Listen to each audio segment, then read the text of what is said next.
दोस्तों, स्वागत है आपका मेरे YouTube चैनल इंग्लिश बाबू पर। और आज मैं फिर हाजिर हूँ आपके साथ एक नई स्टोरी लेकर।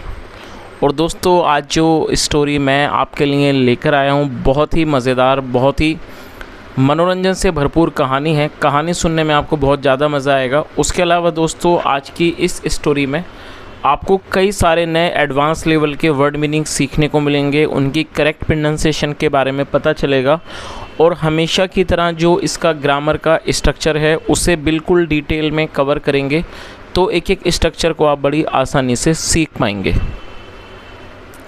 तो चलिए दोस्तों, आज की इस कहानी को हम शुरू करते हैं और सबसे पहले कहानी का टाइटल देखते हैं। कहानी का टाइटल है द स्लैप। दोस्तों, स्लैप वर्ब है जिसका मतलब होता है थप्पड़, तमाचा, इसका मतलब स्लैप। तो दोस्तों, ये आज की इस कहानी का टाइटल है, शीर्षक है। और अब मैं इसे पढ़ना शुरू करता हूँ। आप लोगों से रिक्वेस्ट है कि आप कहानी को बिल्कुल ध्यान से सुने। यदि आज की स्टोरी में आपको कोई नया वर्ड या फिर नया स्ट्रक्चर मिले तो आप उसे ज़रूर नोट करें, और यदि कहानी पसंद आए तो लाइक भी ज़रूर करें। तो चलिए इसको शुरू करते हैं। The charge against Tenali Ram had proved wrong and peace treaty worked out by him had earned him high place in court। क्या मतलब हुआ दोस्तों? ये काफ़ी बड़ा सेंटेंस, तो इसको थोड़ा थोड़ा करके ट्रांसलेट करेंगे। देखिए, यहाँ हैड के साथ वर्ब की थर्ड फॉर्म का यूज़ किया गया, तो ये पास्ट परफेक्ट का वाक्य है। पास्ट परफेक्ट का मतलब पास्ट में किसी क्रिया का पूरा होना, पाया जाना। तो क्या अर्थ हुआ? द चार्ज अगेंस्ट तेनालीराम, मतलब जो आरोप थे अगेंस्ट तेनालीराम, तेनालीराम के विरुद्ध, हैड प्रूव्ड रॉन्ग, वो गलत साबित हो चुके थे। And peace treaty worked out by him had earned him high place in the court. दोस्तों, पीस ट्रीटी, पीस का मतलब शांति और ट्रीटी का मतलब होता है समझौता, संधि। तो क्या अर्थ हुआ? And peace treaty worked out by him, और जो शांति का समझौता था, वर्कड आउट बाय हिम, जो उनके द्वारा जिस पर काम किया गया था, had earned him high place in court, उसने उन्हें दरबार में एक शीर्ष स्थान दिलवा दिया था। तो इस पूरी लाइन का क्या अर्थ निकला कि जो चार्ज थे, आरोप थे तेनालीराम के विरुद्ध, वो गलत साबित हो चुके थे, और जो शांति समझौता उनके द्वारा जिस पर काम किया गया था, वो उसने उन्हें दरबार में एक शीर्ष स्थान दिलवा दिया था। शीर्ष पद या कैसे शीर्ष स्थान। But conspiracies against him continue. Conspiracy का मतलब होता है साजिशें, षड्यंत्र। लेकिन जो साजिशें थी, षड्यंत्र थे, उनके खिलाफ कंटिन्यूड, वो जारी रहे। चलिए आगे देखिए।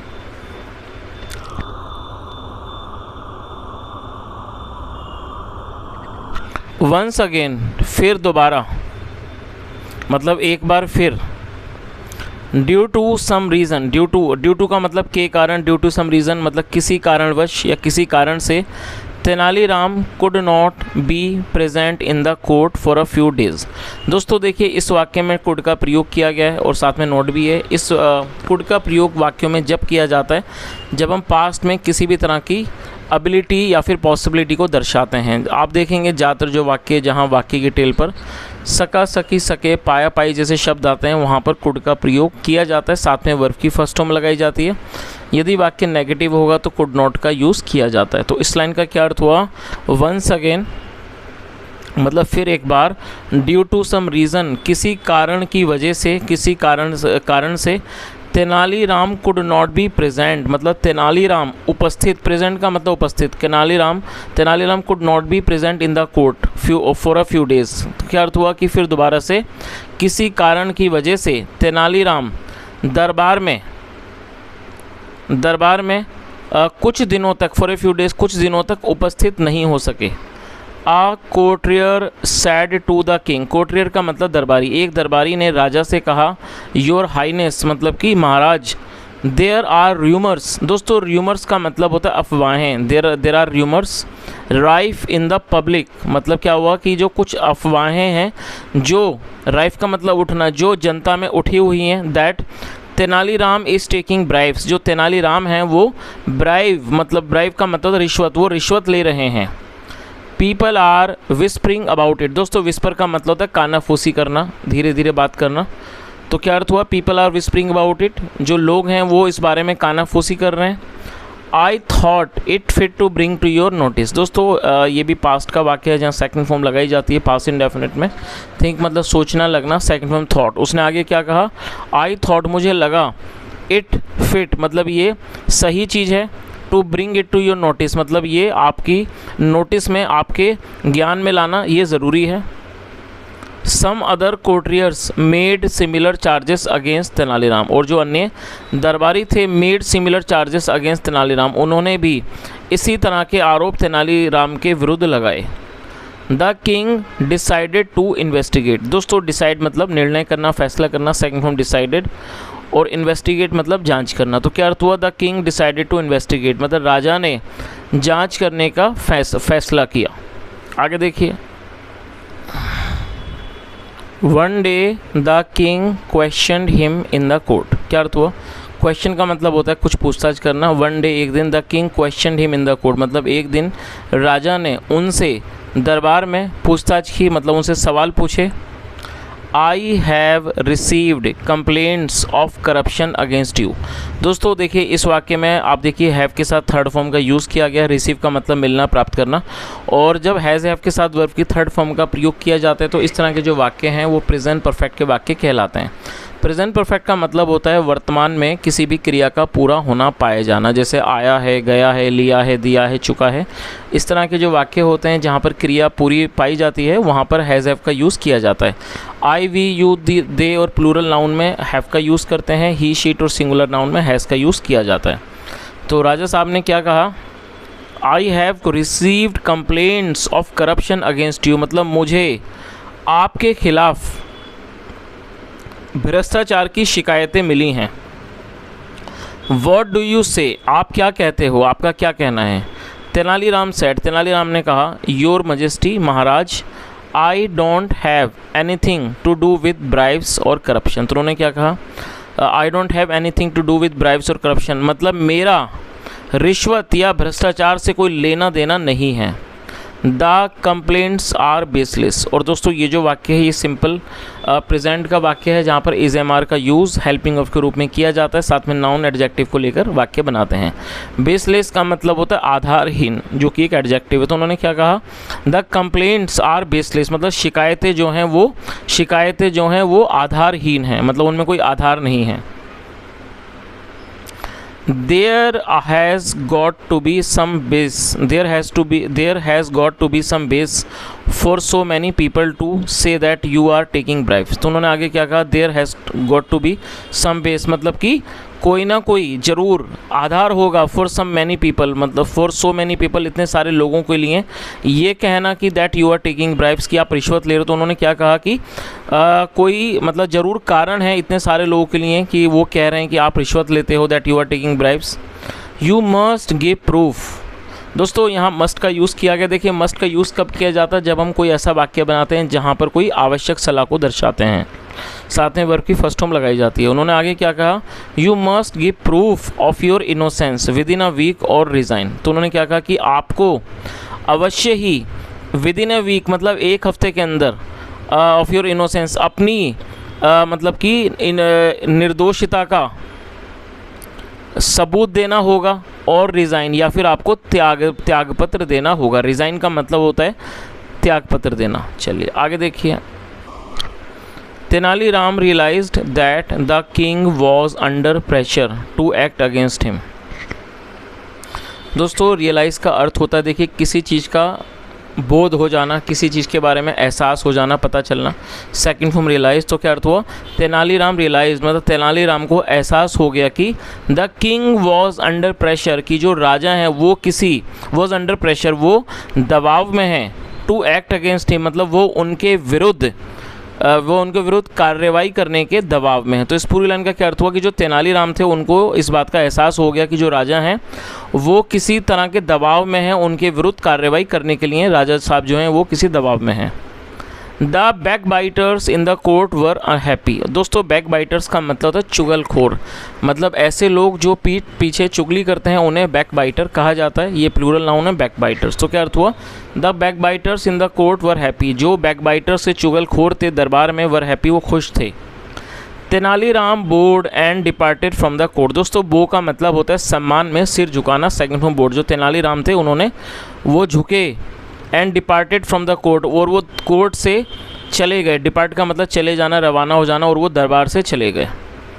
The next day Tenaliram did not come to the court. दोस्तों ये जो वाक्य है ये पास्ट इंडेफिनिट का नेगेटिव वाक्य है, और आप इस स्ट्रक्चर को याद रखें। जब आप पास्ट इंडेफिनिट में कोई नेगेटिव का वाक्य बनाएंगे तब आपको सब्जेक्ट के बाद डिड नॉट का यूज़ करना होता है, और डिड नॉट के बाद हमेशा ही वर्ब की फर्स्ट फॉर्म लगाई जाती है। जबकि यदि आप कोई अफर्मेटिव में वाक्य बनाएंगे तो सेकंड फॉर्म आएगी, लेकिन यदि आप अफर्मेटिव के अलावा नेगेटिव या इंट्रोगेटिव कोई भी वाक्य बनाएंगे तब आपको हमेशा ही वर्ब की फर्स्ट फॉर्म का यूज़ वहाँ पर करना होता है। तो क्या अर्थ हुआ? The next day Tenaliram did not come to the court, मतलब कि अगले दिन तेनालीराम दरबार नहीं आए।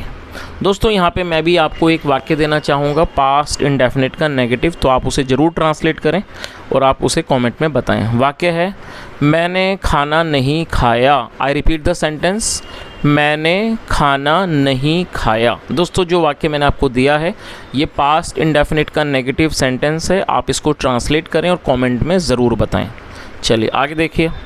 तो इसका क्या अर्थ हुआ कि अगले दिन तेनालीराम दरबार नहीं आए। His servant brought a letter for the king. दोस्तों ये जो वाक्य है ये पास्ट इंडेफिनिट का अफर्मेटिव वाक्य है, जहाँ पर सेकंड फॉर्म का यूज़ किया जाता है। BRING ब्रिंग का मतलब लाना, सेकंड फॉर्म ब्रॉट। तो क्या अर्थ हुआ? His servant. दोस्तों हिज मतलब होता है उसका या फिर उनका, मतलब उनका नौकर। ब्रॉट अ लेटर, उनका नौकर एक पत्र लाया फॉर द किंग, राजा के लिए। द लेटर रीड मतलब पत्र में लिखा था। चलिए देखते हैं क्या लिखा था।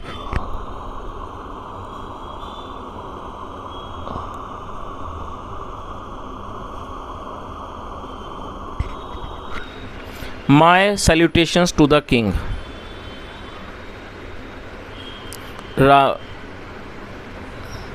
दोस्तों सैल्यूट का मतलब होता है किसी को प्रणाम करना, तो क्या हो गया? माई सैल्यूटेशंस टू द किंग, मतलब राजा को मेरा प्रणाम। In spite of being innocent I was humiliated in the court. दोस्तों इन स्पाइट ऑफ का मतलब होता है के बावजूद, आप इसे नोट कर लीजिए। बीइंग इनोसेंट, इनोसेंट का मतलब होता है निर्दोष। In spite of being innocent मतलब निर्दोष होने के बावजूद I was humiliated in the court. दोस्तों देखिए ये जो वाक्य आप देख रहे हैं ये पास्ट इंडेफिनिट का पैसिव वॉइस का वाक्य है। देखिए पास्ट इंडेफिनिट में पैसिव वॉइस में जब आप कोई वाक्य बनाएंगे, और आप ध्यान रखें कि मैं पैसिव की बात कर रहा हूँ, तो वहाँ पर आपको पास्ट इंडेफिनिट में जब आप भी पैसिव का वाक्य बनाएंगे तो वहाँ पर वॉज या वर्ब का प्रयोग हेल्पिंग वर्ब के रूप में किया जाता है, और साथ में वर्ब की थर्ड फॉर्म लगाई जाती है। चलिए अब आप इसकी मीनिंग को ज़रूर नोट कर लीजिए, ऐसे वर्ड मीनिंग कम मिलते हैं। HUMILIATE, humiliate, first form humiliate, जिसका मतलब होता है किसी की बेइज्जती करना, किसी का अपमान करना, और ये थर्ड फॉर्म है ह्यूमिलिएटेड। तो इस पूरी लाइन का क्या अर्थ निकला? In spite of being innocent I was humiliated in the court. क्या अर्थ हुआ कि बेकसूर या कह सकते हैं निर्दोष होने के बावजूद दरबार में मेरा अपमान किया गया। माई फ्रेंड कोर्टियर्स रिमेन्ड साइलेंट। दोस्तों रिमेन का भी देखिए यूज़ मैं बता देता हूँ, कई बार मैं इस तरह के जो क्वेश्चंस हैं वो मैं पूछ भी लेता हूँ। कम्युनिटी पोस्ट में अक्सर मैं इस तरह के क्वेश्चंस देता हूँ। रिमेन का यूज़ जब किया जाता है जब आप कोई ऐसा सेंटेंस बनाते हैं जहाँ पर रिमेन के बाद कभी कोई एडजेक्टिव या नाउन हमें यूज़ करना हो। बेसिकली जब हम रिमेन का यूज़ करेंगे जहाँ पर हम ये दिखाते हैं कि कोई व्यक्ति किसी विशेष अवस्था में बना रहा, तो वहाँ पर रिमेन का यूज़ किया जाता है। तो इस लाइन का क्या अर्थ हुआ?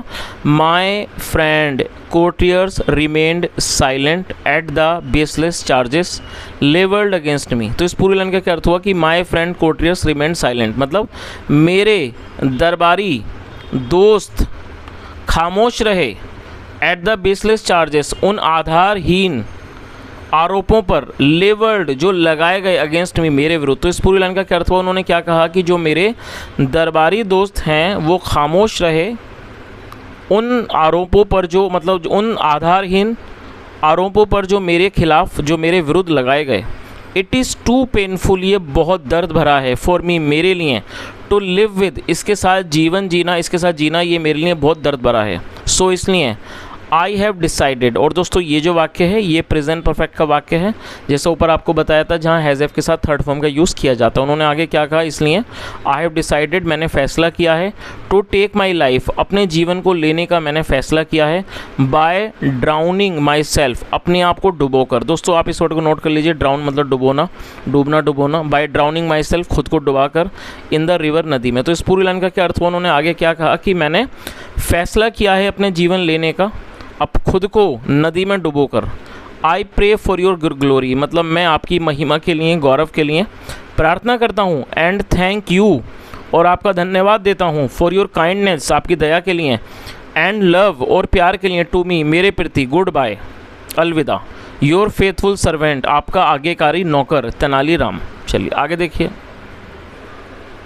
द किंग वॉज शॉक्ड, जो राजा थे वो हैरान हो गए, हैरान थे। ही मोड, मोन का मतलब होता है किसी चीज़ का दुख करना, मातम करना, वो मतलब कि इन्होंने दुख किया, मातम किया। I should not have listen to the backbiters. दोस्तों इस स्ट्रक्चर को भी आप समझ लीजिए, नोट कर लीजिए।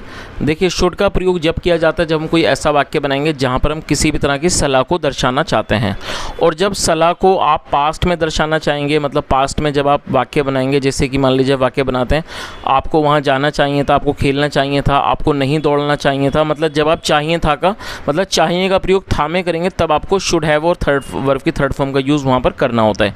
यदि वाक्य नेगेटिव होगा तो शुड नॉट के बाद हैव और वर्ब की थर्ड फॉर्म, तो यहाँ पर उसी स्ट्रक्चर का यूज़ किया गया है। तो उन्होंने क्या कहा, I should not have listen to the backbiters, मतलब राजा साहब ने क्या कहा कि मुझे चुगलखोरों की बात को नहीं सुनना चाहिए था। ओ गॉड, ईश्वर, तेनाली वॉज एक जैम, तेनाली एक रत्न था। आई एम सॉरी, मुझे दुख है। आ कोटरियर स्पोक, एक दरबारी था, बोला, you are right O king, मतलब राजा साहब आप सही, आप ठीक हो। ही वॉज ट्रथफुल, ही वॉज ट्रथफुल मतलब वह सच्चा था, ऑनेस्ट ईमानदार, वाइज बुद्धिमान, एंड वेरी टैलेंटेड और बहुत ज़्यादा प्रतिभाशाली। He was friendly to all, वह सबके प्रति मित्र मतलब कि दोस्ताना व्यवहार वाला था। सून, जल्दी ही, everyone was singing praises of Tenaliram, और जल्दी ही हर कोई तेनालीराम की प्रशंसा के बारे में गा रहा था। दे इंक्लूडेड द बैकबाइटर्स, दे का मतलब वे या वे लोग, और उनमें जो बैकबाइटर्स थे, चुगलखोर थे, वो भी शामिल थे, मतलब हर कोई उनकी अच्छाई करने लगा। आगे देखिए। The king realise his mistake, जो राजा थे उन्हें अपनी गलती का एहसास हो गया, but it was too late, लेकिन बहुत ज़्यादा देर हो चुकी थी। ही ऑर्डर्ड, उन्होंने आदेश दिया, लेट अस मेक सिटिंग आ कॉन्डोलेंस मीटिंग, चलो आओ हम एक कॉन्डोलेंस मीटिंग में बैठते हैं। कॉन्डोलेंस मीटिंग का मतलब होता है शोक सभा, उसे कॉन्डोलेंस मीटिंग कहा जाता है। तो राजा साहब ने क्या कहा कि let us make sitting condolence meeting, चलो हम एक शोक सभा में बैठते हैं in memory of Tenaliram, Tenaliram की याद में। प्रेजिंग हिज क्वालिटीज़, प्रेज मतलब प्रशंसा करना, मतलब उनकी क्वालिटीज़ की, गुणों की तारीफ़ करते हुए। Will be true tribute to him, और दोस्तों ट्रिब्यूट का मतलब है श्रद्धांजलि। तो उन्होंने आगे क्या कहा, praising his qualities will be true tribute to him, मतलब उनके गुणों की तारीफ़ें करना एक सच्ची मतलब उन्हें एक सच्ची श्रद्धांजलि होगी। When the meeting was going on मतलब जब एक जो मीटिंग थी वो चल रही थी। अ मैन रोज़, एक आदमी खड़ा हुआ, फ्रॉम द स्पेक्टेटर्स मतलब उन तमाशाबीन लोगों में से एक आदमी खड़ा हुआ, उन देखने वालों में से। ही कास्ट अवे हिज डिस्गाइज, उसने अपना जो उसका चोगा था मतलब जो उसका जो वेश था वो उसने उतार फेंका। एंड सेड, और कहा, योर हाइनेस मतलब कि महाराज, नाउ यू नो, अब आप जानते हो, दैट आई एम इनोसेंट, मैं निर्दोष हूँ। All the people here confirm my honesty, और जो सारे लोग हैं उन्होंने मेरी ईमानदारी, ऑनेस्टी मतलब मेरी ईमानदारी को उन्होंने पुष्टि की है। कन्फर्म करना मतलब पुष्टि करना, उसने मतलब लोगों जो यहाँ लोग हैं उन्होंने मेरी ईमानदारी की पुष्टि की है। दे लुकड एट द स्पीकर, और जो उन लोगों ने सभी ने उस स्पीकर को मतलब बोलने वाले को देखा। इट वॉज तेनालीराम, वो तेनालीराम थे। द किंग वॉज प्लीज, जो राजा थे वो खुश हो गए।